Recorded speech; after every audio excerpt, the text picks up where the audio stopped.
Card ఇస్తే ఏం sir అర్థం?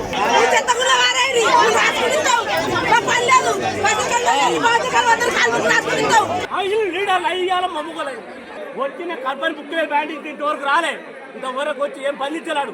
ఇల్లు కాలిపోయింది సార్, ఇల్లు కాలిపోయిన వాళ్ళ పేరు రాలేదు సార్. ఇల్లు ఉన్న వాళ్ళకి 2-3 పేర్లు వచ్చినాయి.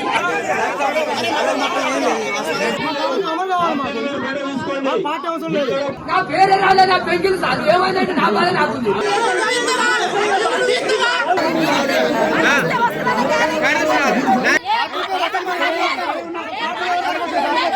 లిస్టు లేకుంటే మీరు ఎందుకు అచ్చుతారు?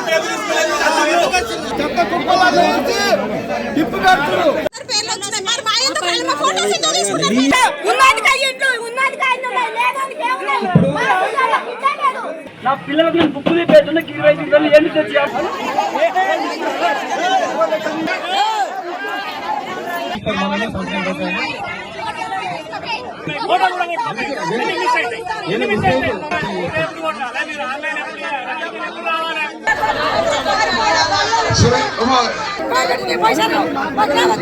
తెలంగాణలో ఎటువైనా నాకు రాలేదంటే నాకు లేదు. నేను చేసినా అని చెప్పి పండుగలు చేసా. మరి పండుగలు అంటే అందరికి పండుగ ఉండాలి కదా, నువ్వు ఒక్కని చేసుకుంటే పండుగ అవుతుందా? పబ్లిక్ నువ్వు ఆగం చేసుకుంటు తప్ప ఏమైనా ఉన్నదా? ఇలా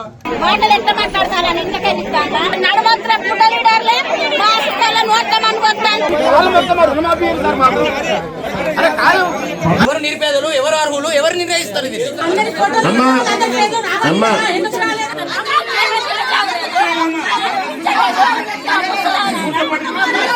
ఎవరికి ఏం న్యాయం జరుగుతుంది?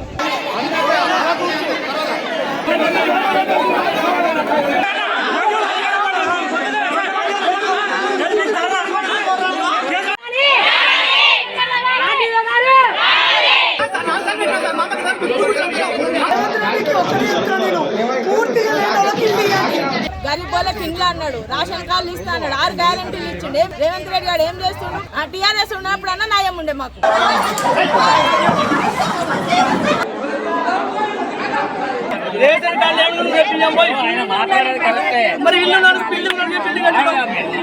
మా పేదవాళ్ళని మేము మమ్మల్ని బతికించండి, మా పేదవాళ్ళ కోసం మీరు ఉండాలని మేము అనుకున్నా కానీ మా పేదవాళ్ళనే భూములు వేసి తొక్కుతున్నాం.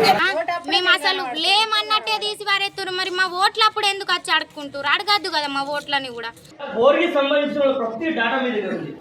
ప్రజాపాలన అన్నారు, ప్రతి కాంగ్రెస్ మళ్ళీ సంవత్సరం 4 సార్లు ఇదే ప్రజాపాలన.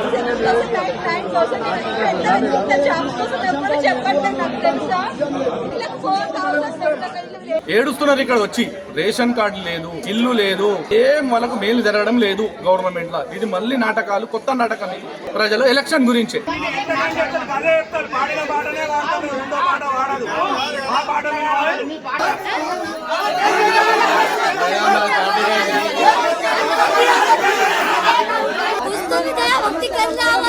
దయచేసి సహకరించండి. రేకులేసి డేరాలు కట్టుకుని బతుకుతున్నాం సార్ మేము. మాటినరన్నా, ఈ ఫామ్ మీరు ఇప్పుడు ఇస్తాడు, ఇది తీసుకపోయి మీరు ఎప్పుడు ఫైనల్ చేస్తారు? వీళ్ళకి ఇల్లు ఎప్పుడు ఇస్తారు? మీరు గ్యారంటీ ఏం రాసిస్తారు నాకు చెప్పి? మనం ఎన్నుకున్న ప్రజాప్రతినిధులే వాళ్ళు కాబట్టి వాళ్ళు ప్రజలకు అనుకూలంగా ఉండాలి. ప్రజలకు అనుకూలంగా ఉండాలి.